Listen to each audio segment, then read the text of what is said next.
Nuestro mensaje se llama El Dios de toda gracia.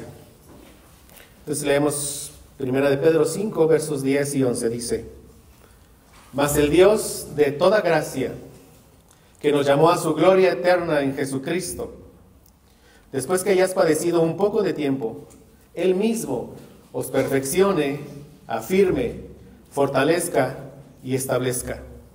A Él sea la gloria y el imperio por los siglos de los siglos. Amén. Con estas palabras el apóstol Pedro nos sigue dando esperanza en medio de todos los sufrimientos que padecemos y que vamos a padecer por causa de seguir a nuestro Señor Jesucristo. Él inicia diciendo: mas el Dios de toda gracia. Como dije, ese es el título de nuestro mensaje, el Dios de toda gracia. Y vamos a ver tres aspectos de la gracia de Dios que llegó a nuestras vidas. Número uno, vamos a ver que por gracia fuimos llamados a la gloria eterna en Jesucristo. Número dos, vamos a ver que por gracia somos llevados a la gloria eterna en Jesucristo.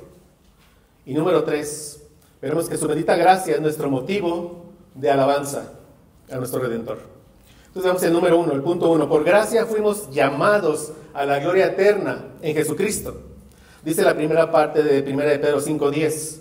Mas el Dios de toda gracia, que nos llamó a su gloria eterna en Jesucristo. Esta palabra más, con la que inicia el apóstol Pedro, aquí es muy importante. Entonces vamos a ver en primer lugar lo que significa esta palabra más para nosotros.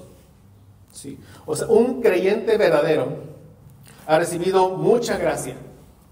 La gracia es un regalo, un favor que no merecemos. Hemos recibido muchos favores inmerecidos. Tenemos una nueva disposición de obedecer a Dios porque el Señor nos ha quitado el corazón de piedra y ha puesto en nosotros un corazón de carne. ¿Sí? El creyente ahora puede atender la exhortación del apóstol Pedro que vimos el domingo pasado. Quisiera que la trajera aquí a su mente.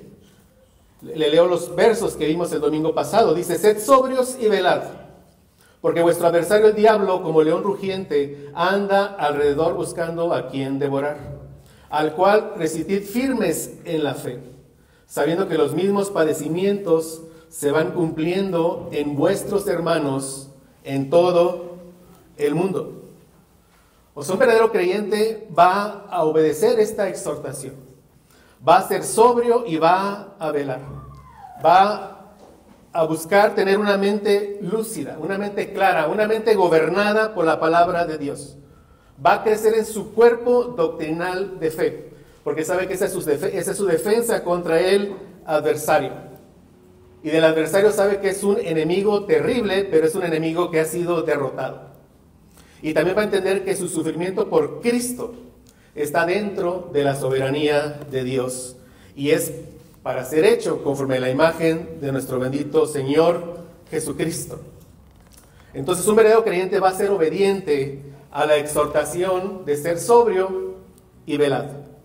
Pero debido a que nuestra mente sigue siendo renovada, debido a que la carne sigue presente en nuestros cuerpos, un verdadero creyente seguirá cayendo en las mentiras de Satanás.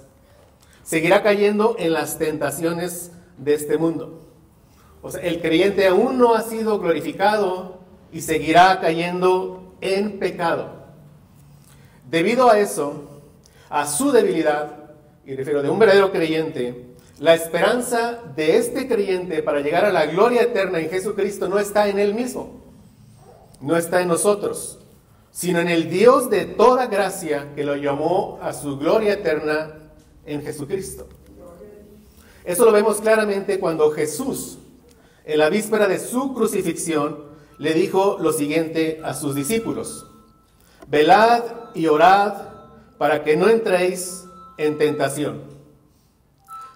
Y dice: el espíritu a la verdad está dispuesto, pero la carne es débil. Ahí estaba Pedro, escuchó estas palabras. Él no veló ni oró, se quedó dormido. Y después negó al Señor Jesús 3 veces.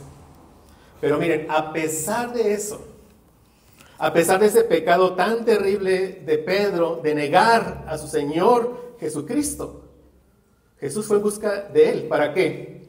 Para restaurarle. Después de su resurrección, va por él, va por su apóstol para restaurarle. Y aquí está el apóstol, ahora fortaleciéndonos a nosotros con estas palabras que el Espíritu Santo le inspiró para nosotros. Entonces, un verdadero creyente está consciente de sus propias debilidades. El pecado aún mora en él. Sabe que habrá periodos de sequía en su vida espiritual. Por lo que toda su esperanza, y de nuevo, está en el Dios de toda gracia, que lo llamó a su gloria eterna en Jesucristo. Eso es lo que nos lleva a considerar la palabra más. Más el Dios de toda gracia. A pesar de que eres débil todavía, a pesar de que vas a caer en pecado, a pesar de que quizás, no lo sé, haya tiempos de sequía en tu vida, llegarás a la gloria eterna si es que eres un verdadero creyente. ¿Por qué? Porque el Dios de toda gracia fue el que nos llamó a su gloria eterna en Jesucristo. Ahora, con respecto al llamamiento, en la Biblia, encontramos dos tipos de llamado. Un llamado general que hace todo predicador cuando está anunciando el evangelio. Es un llamado genuino al arrepentimiento de los pecadores. Es un llamado general porque puede ser escuchado por todos. Pero hay otro tipo de llamado que los teólogos le llaman un llamado que es particular, que no consiste simplemente en las palabras de la persona que está comunicando el evangelio y que la persona que escucha puede rechazar. No. Este otro tipo de llamado es una convocatoria divina. Es un mandato real que el que lo escucha debe de obedecer. Sí, es un llamado que es escuchado y que transforma el corazón. Es un llamamiento que es eficaz. Y mira, es un llamado que solo escuchan y que solo van a escuchar aquellos que han sido escogidos en Cristo desde la eternidad para su salvación. Y Pedro aquí nos dice que es Dios y no el predicador el que nos llamó con este tipo de llamado para la gloria eterna. Claro que aquel que llegó a nueva vida escuchó la voz del que la estuvo emitiendo, pero finalmente la voz que llega y que le transforma su corazón es la voz de Cristo. Es la voz de Cristo. Por eso Pedro añade el nombre de Cristo. Dice, mas el Dios de toda gracia que nos llamó a su gloria eterna en Jesucristo. En Jesucristo. Dios nos llamó eficazmente en Jesucristo, porque Dios nos escogió en Cristo desde antes de la fundación del mundo. Como dice Efesios 1:4, según nos escogió en Él, en Cristo, antes de la fundación del mundo. Y debido a ese amor electivo, a ese amor eterno de Dios, es por lo cual Él te llamó a ti de manera particular. Por eso leemos en Romanos 8:30, a los que predestinó, a los que conoció, a los que amó, a los que escogió desde la eternidad, a estos también llamó.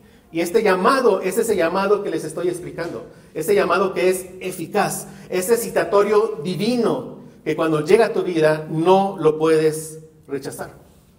Y dice, a los que llamó, a estos también justificó, a los que justificó, a esto también glorificó. Aquí vemos algo, que nuestro Dios es un Dios de toda gracia, porque vemos que la gracia nos fue dada desde la eternidad, a los que predestinó. Y la gracia nos será dada hasta la eternidad. Dice, a estos también glorificó. Nuestro Dios es un Dios de toda gracia, porque su gracia para con nosotros va desde la elección hasta la glorificación. Y quiero que vayamos a un texto, 2 de Timoteo 1, verso 8 y 9, para que veamos aquí estas tres cosas que hemos estado meditando. Nuestras aflicciones por el Evangelio de Cristo, el llamamiento del cual les estoy hablando, y la gracia eterna que nos fue dada.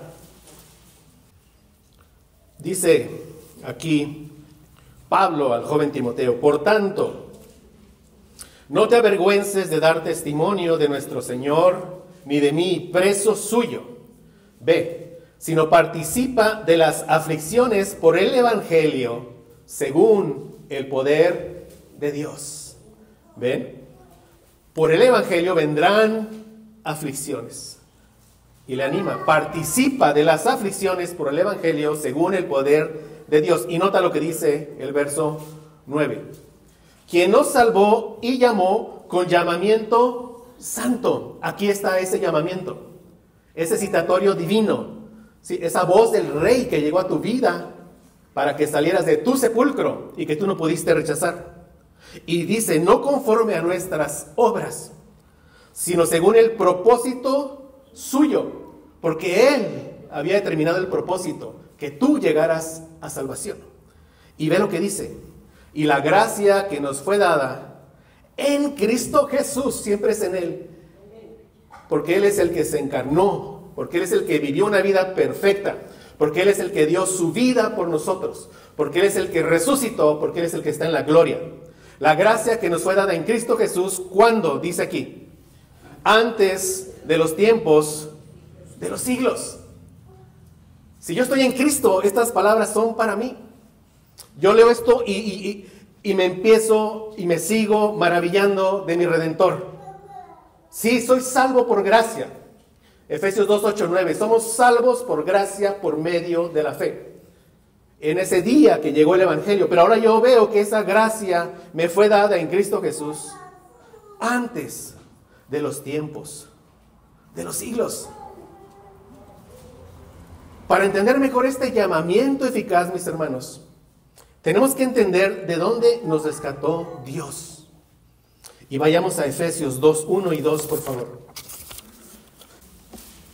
Dice aquí nuevamente el apóstol Pablo, dice: y Él os dio vida a vosotros. Y dice: cuando estabas muertos en vuestros delitos y pecados. Pero ve, Él te dio vida cuando estabas muerto en tus pecados. ¿Cuándo te dio vida?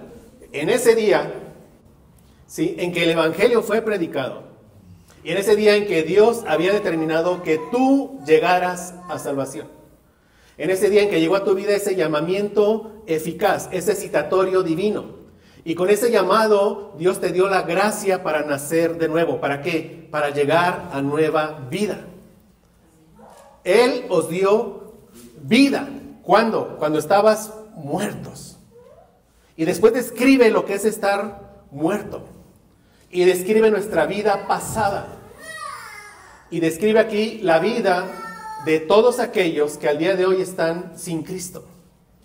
Esto te describe a ti si estás sin Cristo. Y nos describe a nosotros lo que fuimos sin Cristo. Y dice: en los cuales, ¿en qué? En esos delitos y en esos pecados, dice, anduviste en otro tiempo, anduvimos en otro tiempo, siguiendo la corriente de este mundo, conforme al príncipe de la potestad del aire, escuchando las insinuaciones de Satanás, el espíritu que ahora opera en los hijos de desobediencia, en todas esas personas que han escuchado el Evangelio y que han sido desobedientes al Evangelio.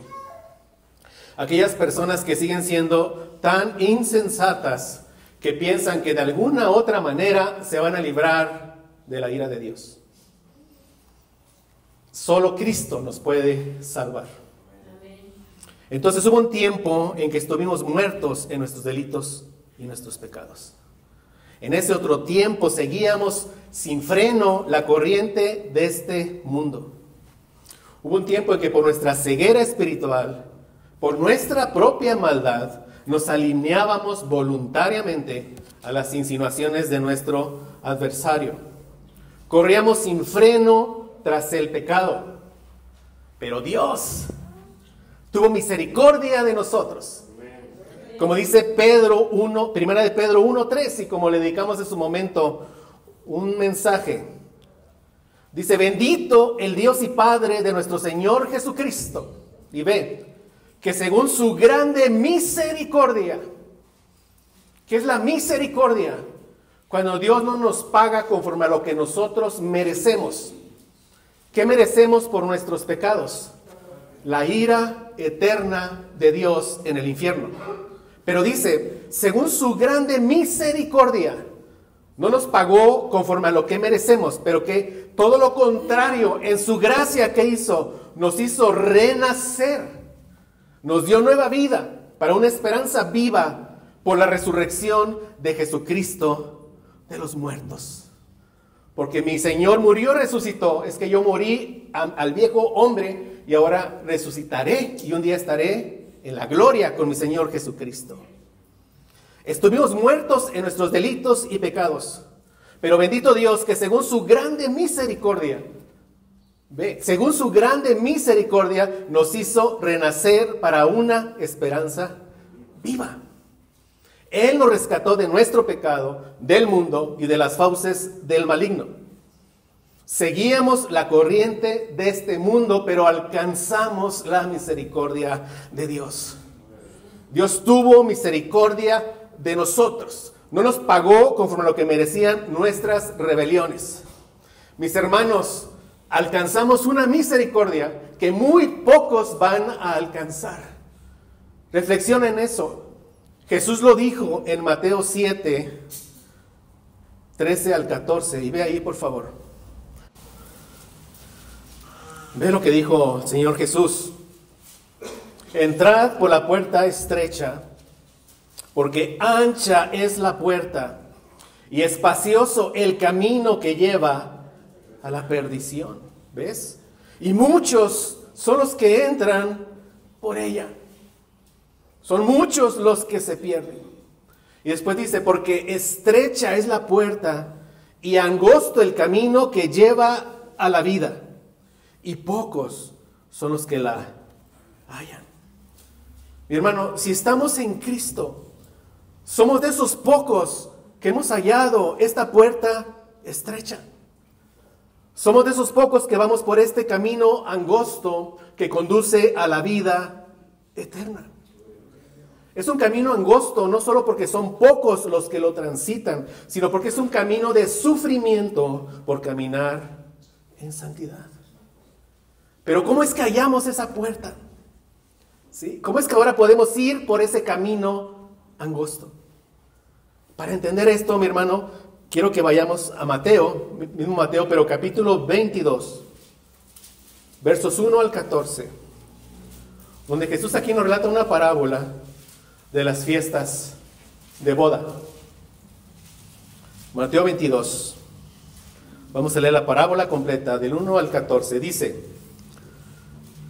respondiendo Jesús, les volvió a hablar en parábolas diciendo: el reino de los cielos es semejante a un rey que hizo fiesta de bodas a su hijo, y envió a sus siervos a llamar a los convidados a las bodas, mas estos no quisieron venir.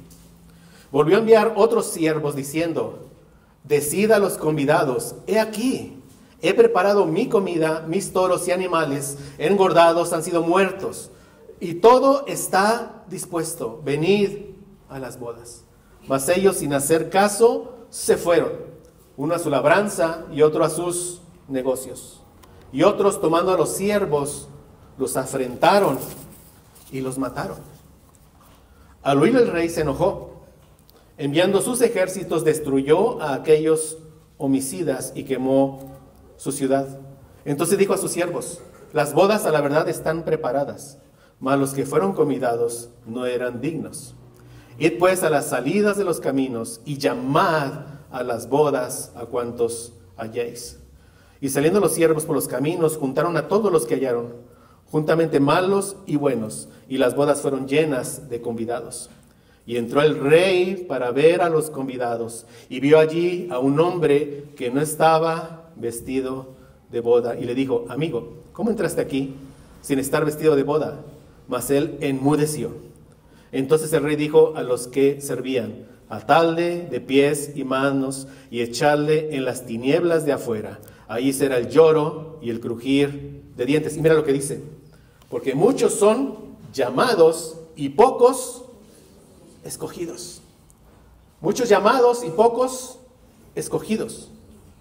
Cuando en esta parábola Jesús dice que el rey envió a sus siervos a llamar a los convidados a la boda, se refiere a que el rey envió a todos aquellos que en su gracia predicamos el evangelio, las buenas de salvación.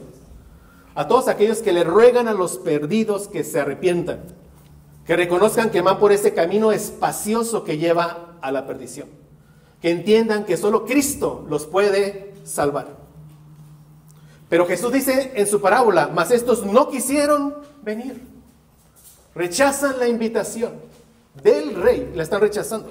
Y más adelante dice: mas ellos, sin hacer caso, se fueron, uno a su labranza y otro a sus negocios. ¿Por qué? ¿Por qué rechazan? ¿Por qué razón los perdidos no atienden el llamado de Dios al arrepentimiento? Bueno, justamente por su maldad. Mira lo que dice el verso 6. Y otros, tomando a los siervos, los afrentaron y los mataron. El rey los está invitando a las bodas de su hijo. ¿Sabemos quién es el rey? ¿Quién es? Dios Padre. ¿Quién es el hijo? Dios Hijo. Ellos matan a aquellos que son enviados. No quieren ir por su maldad. ¿Por qué? Porque están muertos en delitos y pecados. Entonces, cuando un predicador, mis hermanos, llama a la salvación, sabe que su llamado, si aquí hubiera puros no creyentes, sabe que su llamado le está haciendo a personas muertas en sus pecados. En un sentido, un predicador realiza un llamado general en un cementerio. Pero el predicador también sabe lo que Jesús dijo al final de esta parábola, que muchos son llamados y pocos escogidos. Sí, son pocos los escogidos, pero hay escogidos. Esa es la esperanza por la cual nosotros predicamos el evangelio. Hay unas pocas personas que no solo se les hará un llamado general por el predicador, sino que en ese llamado ellos escucharán la voz del rey. Ese citatorio divino lo entenderán. ¿Sí? Se arrepentirán de sus pecados y creerán solo en Cristo para su salvación. El mismo Dios es quien hace ese llamado.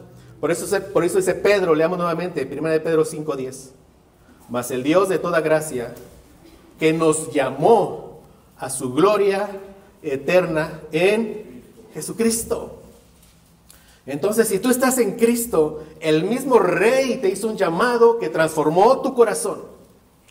Dios te envió un citatorio divino que tú no podías rechazar y que no rechazaste. Porque en ese llamado el Rey te dio de su gracia para que pudieras nacer de nuevo, para que pudieras entender tu condición de pecador y que pudieras poner tu fe en Jesucristo. Por la gracia es que tú no rechazaste el llamado. No pienses que fuiste más inteligente que otros. Estábamos muertos también, éramos parte de ese cementerio.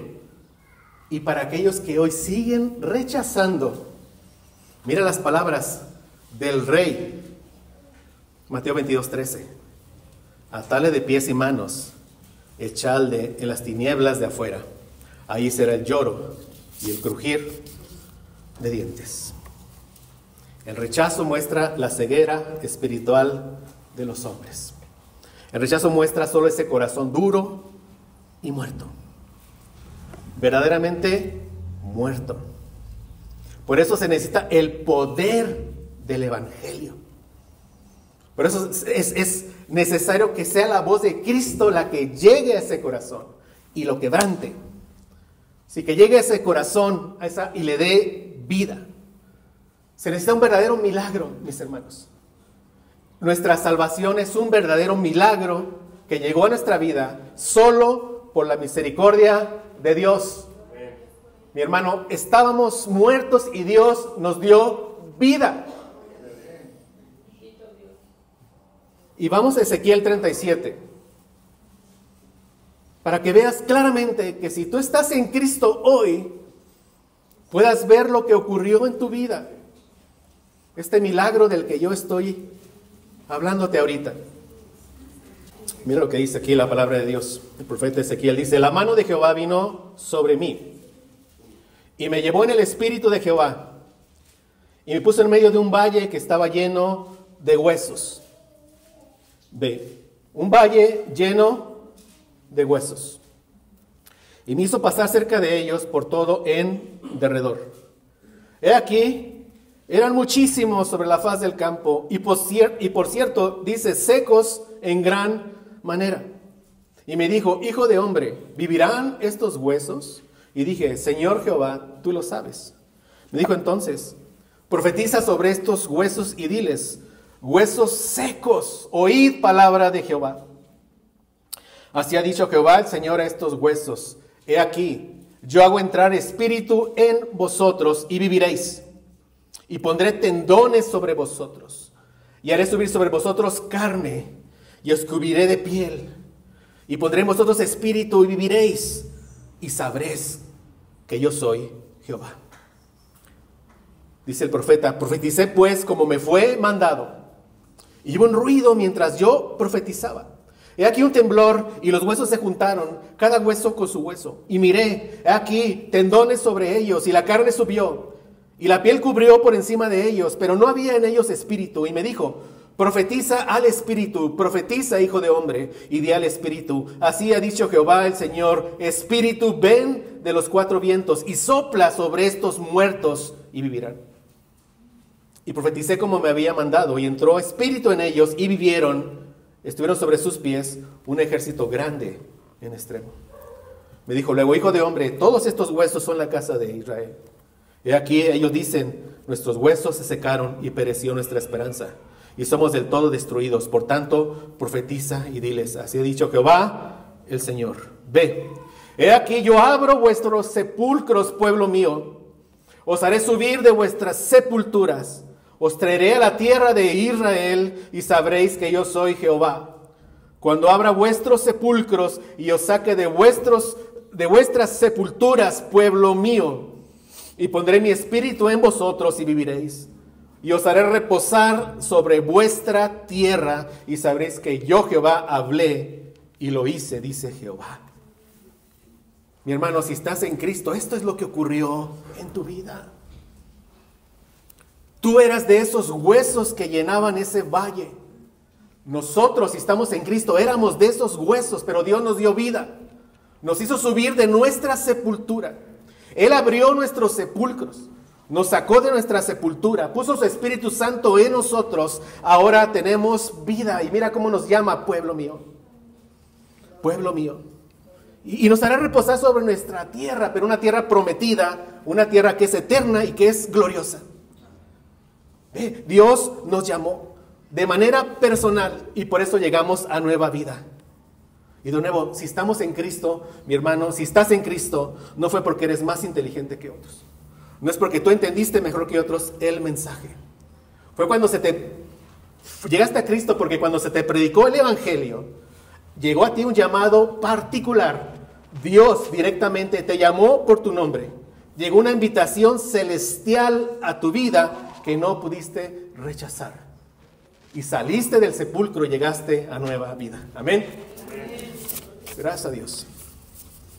Entonces, hemos visto que por gracia fuimos llamados a la gloria eterna en Jesucristo. Ahora veamos que por gracia somos llevados a esa misma gloria eterna en Jesucristo. Este punto tomará la mayor parte de lo que resta de nuestra hora. Entonces, mis hermanos, la vida cristiana comienza por gracia, continúa por gracia y termina por gracia. Amén. Somos salvos por gracia, por medio de la fe. Es por medio de esa misma gracia que somos santificados, que somos perseverados, que somos fortalecidos, que somos capacitados para el servicio. Los dones que tenemos son por gracia. Todo es por gracia.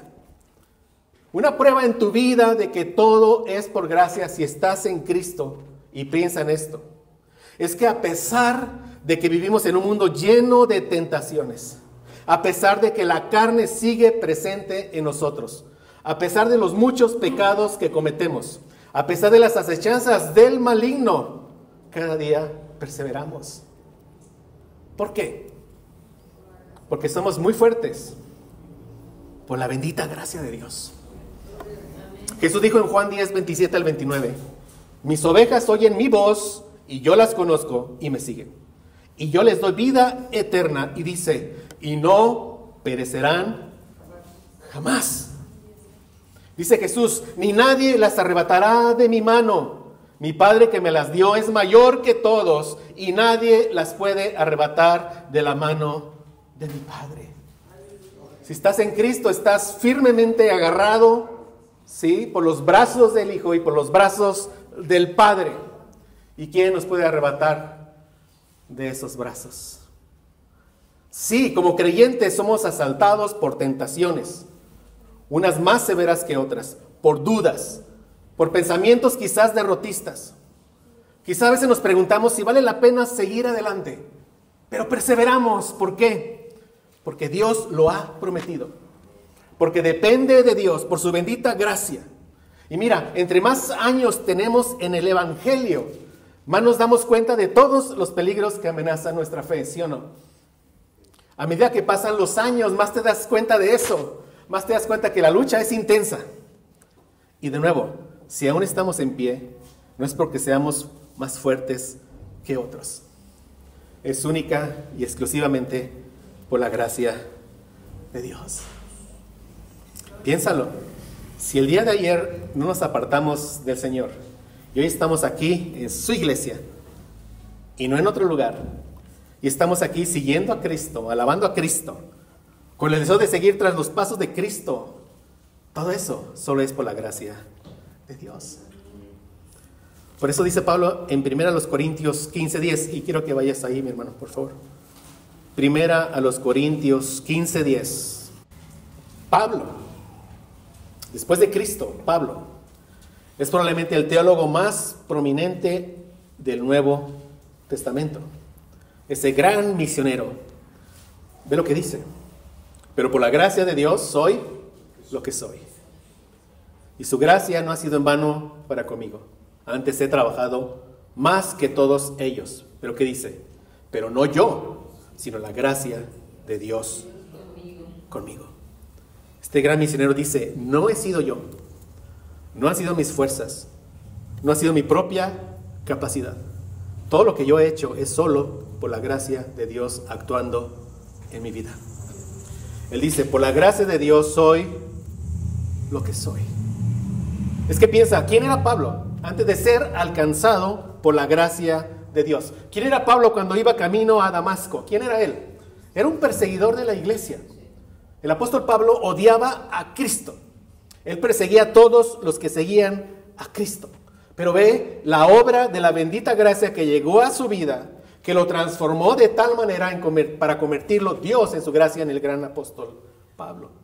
Y eso nunca se apartó de la conciencia de Pablo. Siempre tuvo presente, todo es por gracia, solo por gracia. Y la misma pregunta, mis hermanos, ¿quiénes éramos nosotros antes de que Dios nos llamara y nos salvara? ¿Quiénes éramos y dónde estaríamos hoy si el Señor no hubiera llegado a nuestras vidas?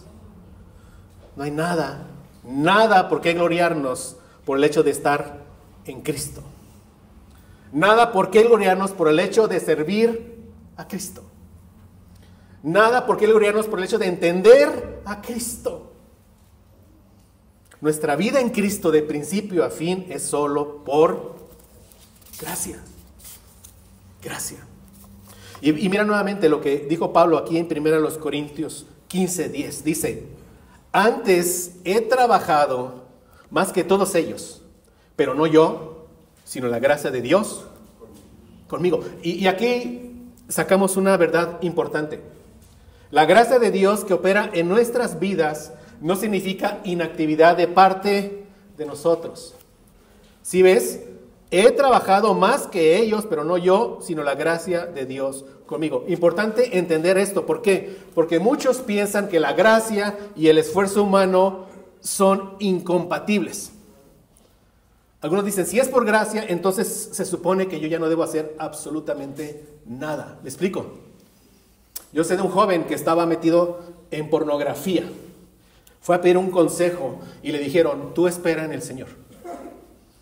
Tú espera en el Señor. Él en su gracia te va a sacar de ahí. ¿Cuál es el consejo que tenemos que darle a este joven? O sea, huye, exactamente, huye de la tentación.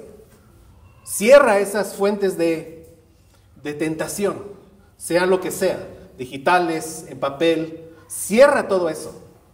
Haz tu parte. Ve a la palabra. Ruega por misericordia del Señor. ¿Sí? Pasa tiempo con tus hermanos. Congrégate. Adora al Señor. Haz tu parte. ¿Sí? O sea, la gracia llega a mi vida, pero no implica que yo ya me quedo sin hacer nada. Eso se llama quietismo. Tú quédate quieto y solo espera en Dios. Pero la Biblia no contrapone la gracia de Dios y el esfuerzo humano. De nuevo, escuchemos a Pablo. Antes he trabajado más que ellos, pero no yo, sino la gracia de Dios conmigo. Ve, lo que sí contrapone la Biblia es la gracia de Dios y el mérito humano. ¿Ves? O sea, lo que la Biblia nos dice es que no nos demos la gloria a nosotros mismos por nada. Si algo hacemos es porque Dios es el que nosotros produce así el querer como el hacer por su buena voluntad. Filipenses 2:13. Por eso Pablo le dijo a Timoteo, en 2 Timoteo 2:1, te lo leo. Tú pues, hijo mío, esfuérzate en la gracia. ¿Ve? Esfuérzate en la gracia que es en Cristo Jesús. No hay contradicción. Debemos esforzarnos en la gracia, pero sin atribuir mérito alguno a nosotros. Porque el Señor es el que ha hecho todo en nuestras vidas. Él fue el que nos dio nueva vida. Él fue el que me quitó mi corazón de piedra. El que me puso un corazón de carne. El que puso su Espíritu Santo dentro de mí. El que pone de nuevo en mí el deseo de querer amar y obedecer a Dios. Como hemos aprendido, más aún, Él preparó todas las buenas obras por las cuales caminamos desde antes de la fundación del mundo. Sí, me esfuerzo, pero yo no tengo ningún mérito. Nos esforzamos en la gracia cuando oramos, cuando vamos a la palabra, cuando nos congregamos en un domingo. Y debemos saber algo más. Hacer uso de estos medios de gracia no nos hace merecedores de la gracia. Cuando leas la Biblia, cuando ores, no te haces merecedor del favor de Dios. ¿Sí me explico? No digas, ya leí, ya oré, ahora sí, Señor, ya bendíceme. No. Tú vas a la Biblia porque quieres conocer más a tu Redentor, quieres amarle más para obedecerle más. No importa cuánto hagamos, ya en la salvación, nunca seremos merecedores de las bendiciones de Dios. Todo es por gracia. Una última cosa con respecto a los medios de gracia. Los medios de gracia no son un fin en sí mismo, ¿sí? No es ya leí, ya cumplí. No. Son medios necesarios para acercarnos a Dios. Para tener comunión con Dios, ¿sí? Para amar más a Dios. Para eso es que voy a la palabra. Para eso es que oro. Para eso es que estoy aquí. Para eso me congrego. Quiero conocer más a Dios, para amar más a Dios, para obedecer más a Dios. Y el que Dios sea un Dios de toda gracia, significa que su gracia nunca se agota. Nunca se agota. Dice Pedro, en 1 Pedro 4:10, dice, cada uno, según el don que ha recibido, según el don que ha recibido por gracia, ministrelo a los otros, como buenos administradores de la multiforme gracia de Dios. La gracia de Dios es multiforme, o sea, se manifiesta de muchas maneras, salvando, recibiendo dones, poniendo esos dones al servicio de los demás, consolando, fortaleciendo, alentando, reprendiendo. Y mis hermanos, cuando estamos en pecado, es una obra de la gracia de Dios que sintamos dolor y vergüenza por nuestro pecado. Es por gracia que nosotros, después de pecar, seamos movidos a venir a Dios en arrepentimiento y fe, y confesemos nuestros pecados. Cuando caigas y vengas arrepentido, no pienses, es que aquí sí estoy mostrando que soy más espiritual que el otro. No. ¿Qué está haciendo Dios? Te está dando de su gracia para que puedas venir a Él en arrepentimiento y fe. Si los creyentes permanecemos firmes día tras día, año tras año, es únicamente por la obra de la gracia de Dios en nuestras vidas. Si dependiera de nosotros, no permaneceremos de pie ni un solo día. Piensa de nuevo en todos los peligros que amenazan nuestra fe. En todo lo que ya te pudo haber hecho claudicar en tu carrera a la gloria. Y el que nos hayamos mantenido en pie hasta el día de hoy es solo por la bendita gracia de Dios. Entonces somos salvos por gracia, santificados por gracia y perseverados por gracia. Tenemos la seguridad de que pronto estaremos con nuestro Redentor en su gloria eterna. ¿Por qué? Porque el Dios de toda gracia nos llamó a su gloria eterna en Jesucristo. Y mi hermano, ¿eras seguro que ese llamado llegaría a tu vida? Piensa en eso. Sí, estuvimos muertos. Sí, anduvimos tras la corriente de este mundo. Pero Dios ya nos había dado de su gracia en Cristo Jesús desde antes de los tiempos de los siglos. Era seguro que ese citatorio divino iba a llegar a tu vida, porque nunca dependió de ti. Siempre dependió de Dios. Estamos con Él porque era su propósito, ¿sí? Llamarnos para llegar a la gloria eterna en Jesucristo. Y llegaremos, pero no llegaremos sin sufrimiento.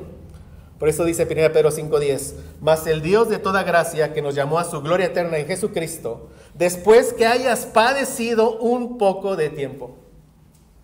Sufriremos en este mundo porque ya no somos de este mundo, como hemos aprendido.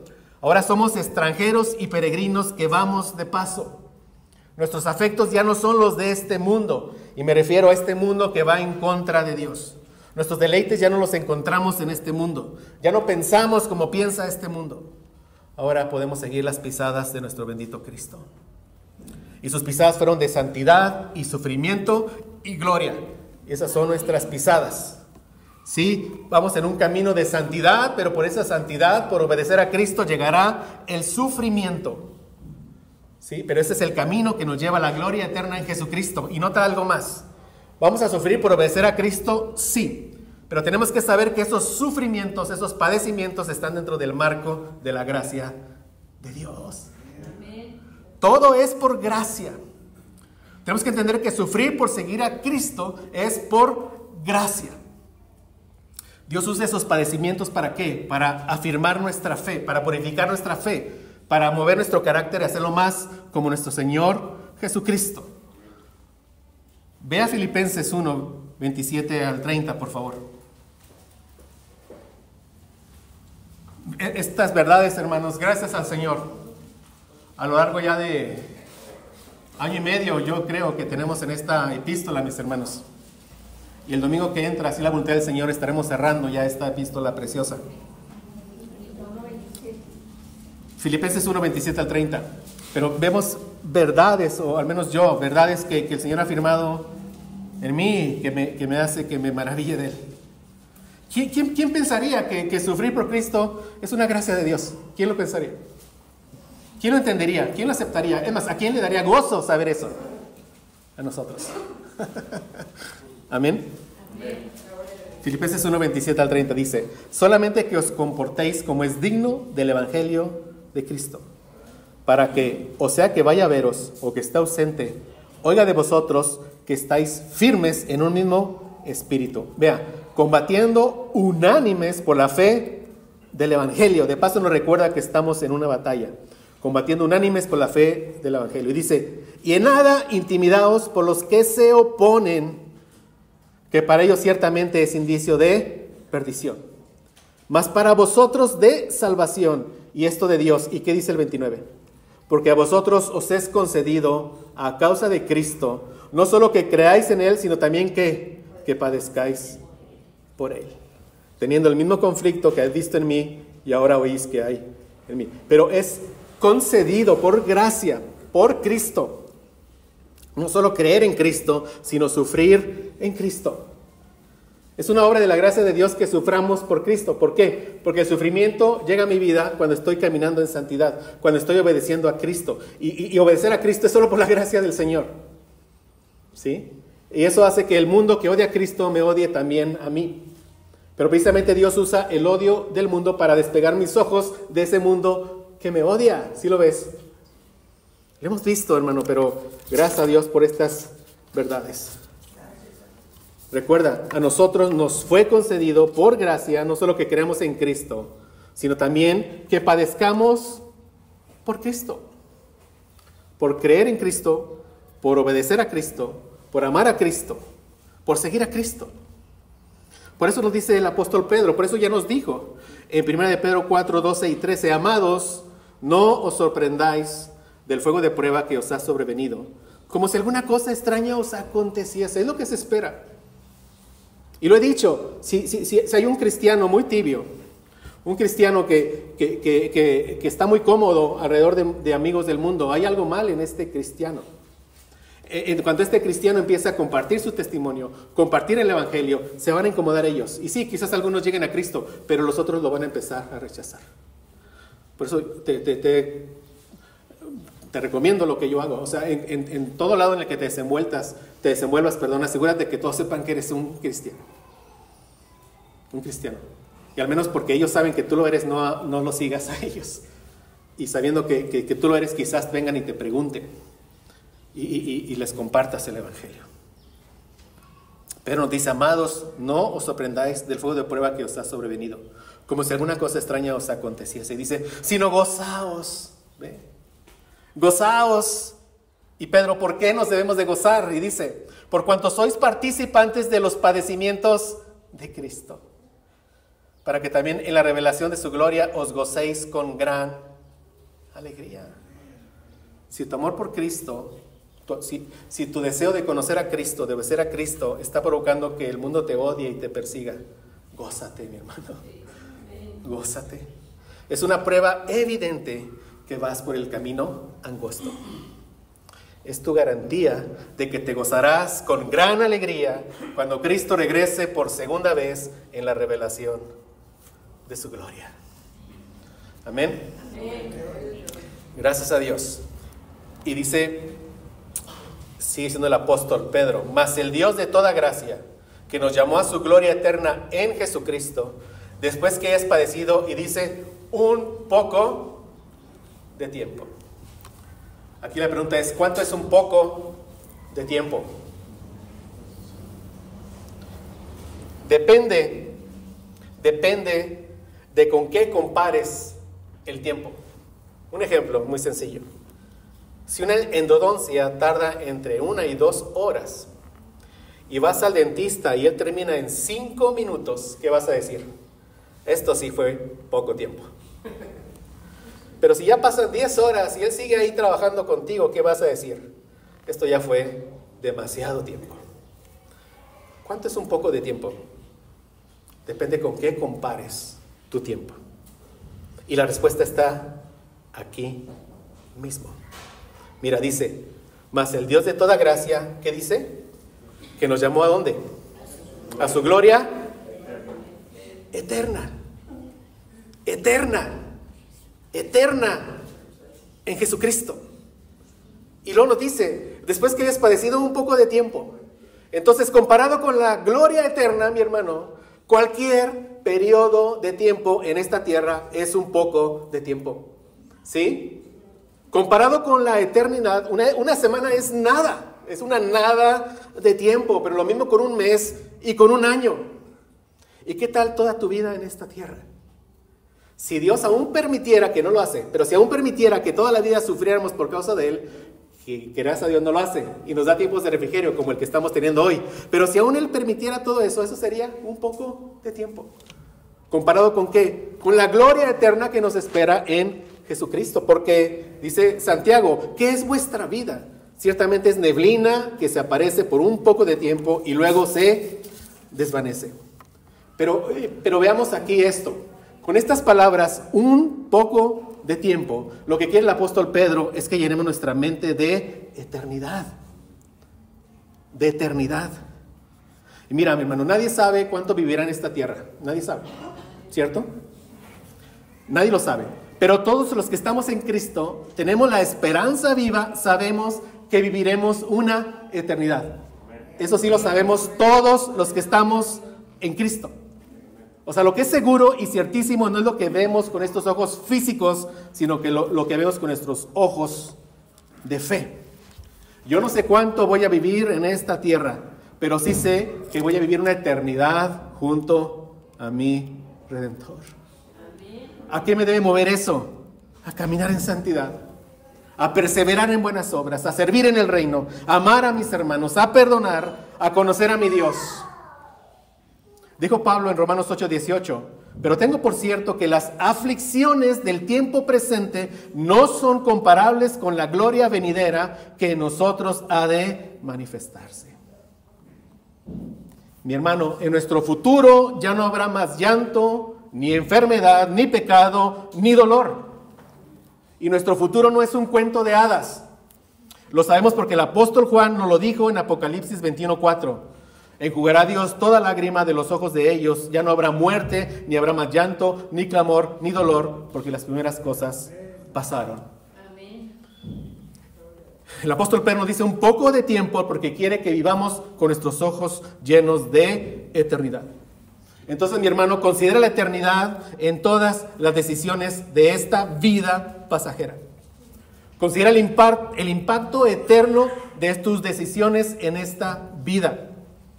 Si estás siendo tentado por ese pecado antes de cometerlo, adelántate y piensa en tu mente con todas las consecuencias que tendrás si cometes ese pecado. Estoy seguro que eso te frenará. Eso te va a mover a arrepentirte y a caminar en santidad. Escucha a Pablo en la versión de las Américas. Te lo leo, 1 Corintios 9, 26 y 27. Por tanto, dice, yo de esta manera corro, no como sin tener meta. De esta manera peleo, no como dando golpes al aire, sino que golpeo mi cuerpo y lo hago mi esclavo. No sea que habiendo predicado a otros, yo mismo sea descalificado. Tenía claro el apóstol, si él caía en pecado, todo el daño que haría a su vida, al cuerpo, a la iglesia. Gracias a Dios que el Señor lo perseveró. Estamos viendo que por gracia somos llevados a la gloria eterna en Jesucristo. Seguimos viendo ese punto. 1 Pedro 5:10, leámoslo todo completo, dice: mas el Dios de toda gracia, que nos llamó a su gloria eterna en Jesucristo, después que hayas padecido un poco de tiempo, ve, Él mismo, toda la obra es de Dios. ¿Qué dice? Él mismo, ¿y qué dice? Os perfeccione, afirme, fortalezca y establezca. El Dios de toda gracia fue el que nos llamó a su gloria eterna.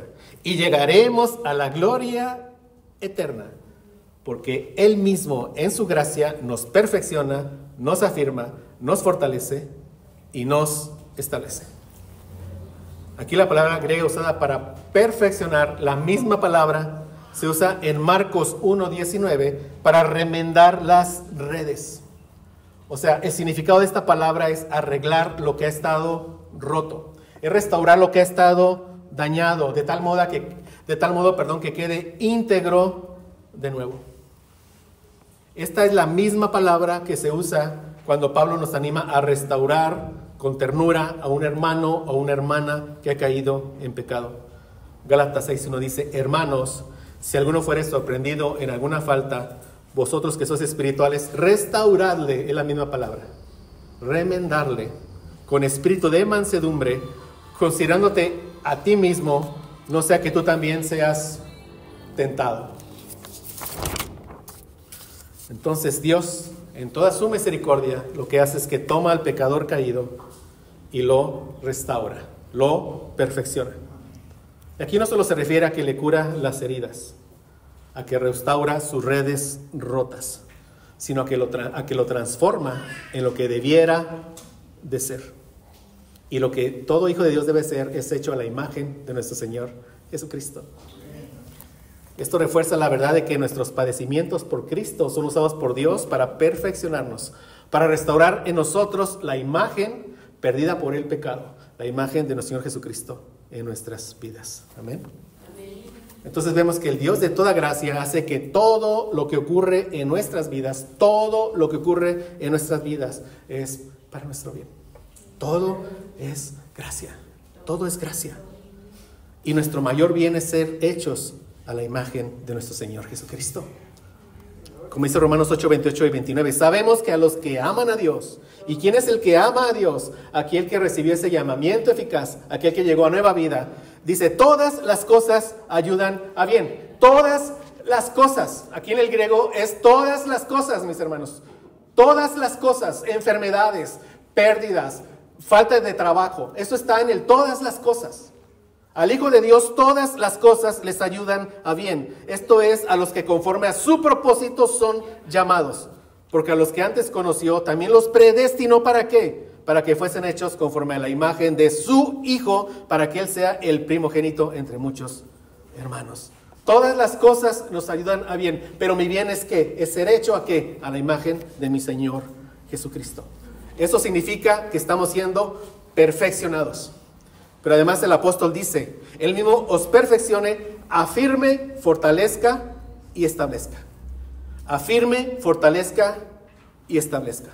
Estas tres palabras pueden ser consideradas como sinónimos, con pequeñas variaciones que veremos, pero apuntan a lo mismo, a establecer algo firmemente. ¿Y quién es ese algo? Nosotros. A fortalecer lo débil. ¿Y quién es lo débil? Nosotros. A establecer lo inestable. ¿Y quién es lo inestable? Nosotros. A sostenernos.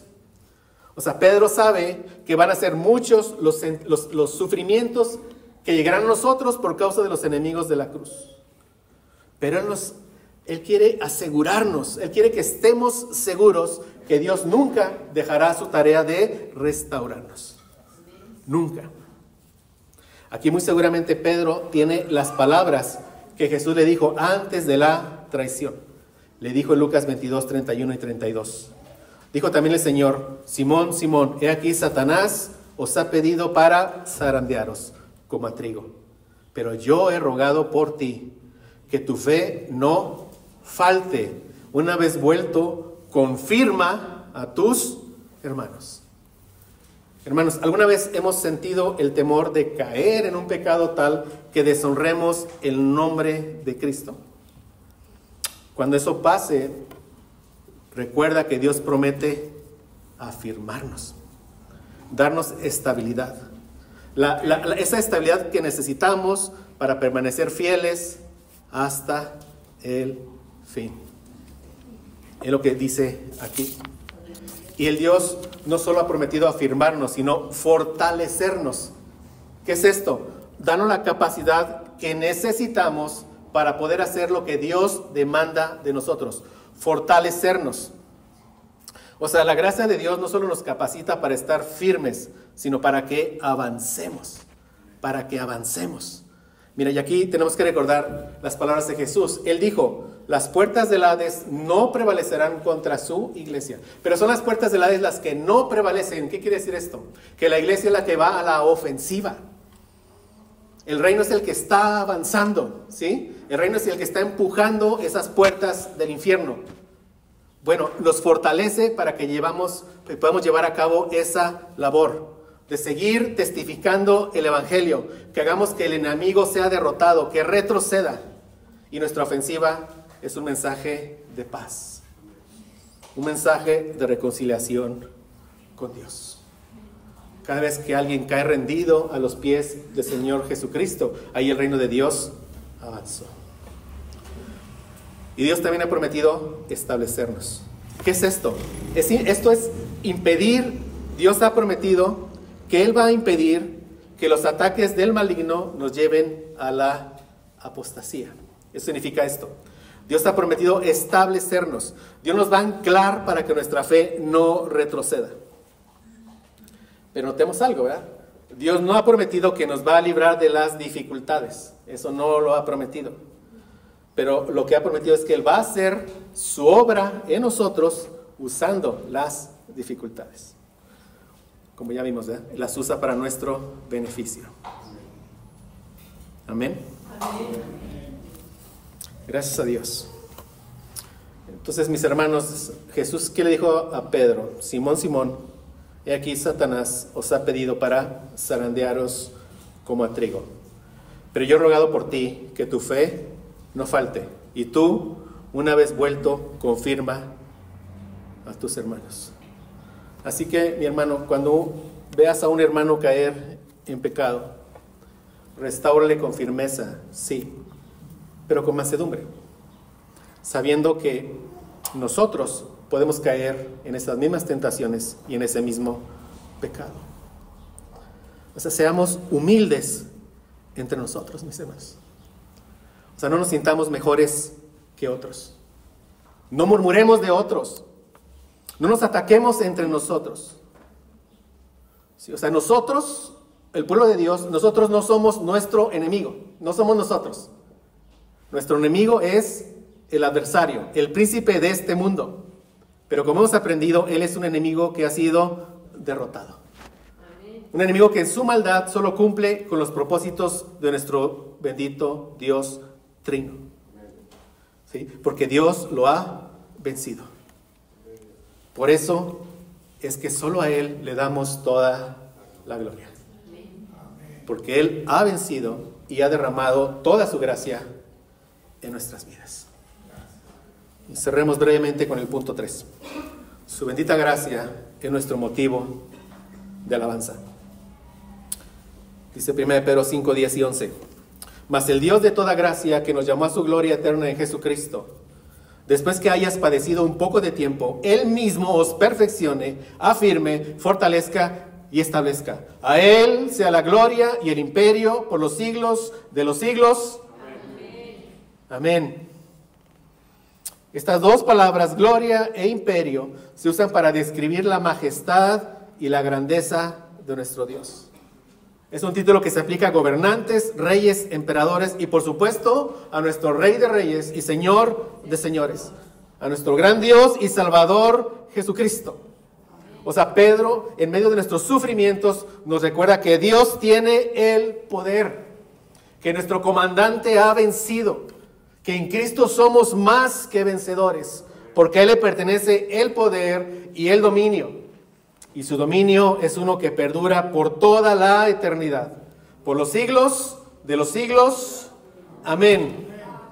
Así sea. Amén. Padre, gracias, Señor, por tu bendita palabra, Señor. Gracias, Señor, por tu bendito Espíritu, que nos hace entender, y sobre todo porque tu bendito Espíritu, usando tu palabra, nos santifica. Señor, gracias porque por fe sabemos que en este momento, en este tiempo, hemos sido perfeccionados, afirmados, fortalecidos, establecidos, Padre. Porque tú lo has prometido, por tu bendita gracia que llegó a nuestras vidas. Esa gracia que nosotros vimos cuando tu llamado eficaz llegó a nosotros, pero que después en tu palabra aprendimos que es una gracia que nos fue dada desde tiempos eternos. Gracias, bendito Padre, por la obra de nuestro Señor Jesucristo. Solo por su obediencia perfecta y muerte de cruz es que estamos nosotros en los caminos angostos. Ayúdanos, Padre. Ayúdanos, Señor. Danos de tu gracia y no permitas que nos jactemos de nada, Señor. Ayúdanos a ser humildes entre nosotros, Padre. A restaurarnos con mansedumbre, con humildad, Señor. A amarnos entre nosotros. Si somos hijos de Dios, aquí no hay enemigos. Nuestro enemigo está afuera. Ayúdanos a amarnos, fortalecernos entre nosotros, Padre. Te lo rogamos, Señor. Y que a ti sea toda la gloria, todo el poder, por los siglos de los siglos. Amén.